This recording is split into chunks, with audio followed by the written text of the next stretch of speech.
the top, we're going to take a look at the first Beatles hit, at least in England.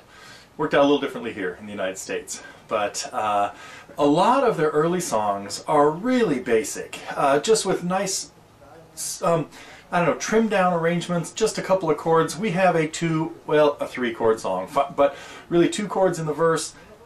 It's not even really a verse. There's a chorus, then there's a bridge. So we're going to just take a look at Strumming Through the Chords to Love Me Do. Now the song, it turned out to, when George Martin, they made 3 recordings of this. I'm going to make this a short story, I think.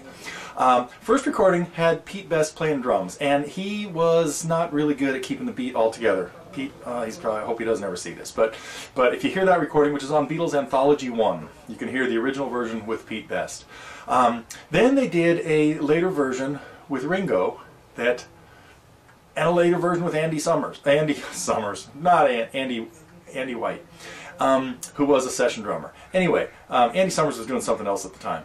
But anyhow, so each of these, there are 3 different versions out there with different drummers.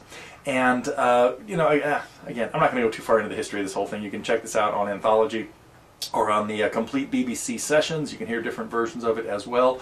But what we're mostly going to talk about here is just the chord progression, how to work in John's harmonica part. Now, originally, John sang that last line, Love Me Do, but when they put a harmonica in his mouth, he couldn't sing the line, and they handed it to Paul, so the lines overlap, which is one of the cool hooks in the song.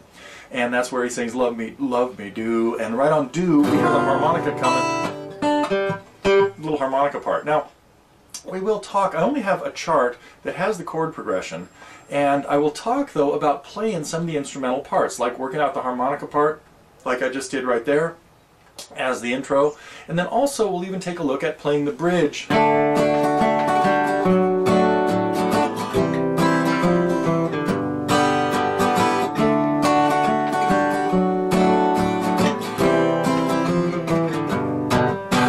And just picking out the melody, a tiny little chord solo, but that might be enough info for you there to figure it out, maybe even figure out the whole thing. So go listen to it. It's on the, it's on a couple different places, but the best place to find it, the version we're kind of working from here, is the one on Past Masters, Volume 1. That was really their hit singles, and this was hit single number 1 in 1962. So I think that's it. What I want to talk about it in the next segment, we'll talk about the progression, and in probably the last segment, we will talk about adding in some little solo parts.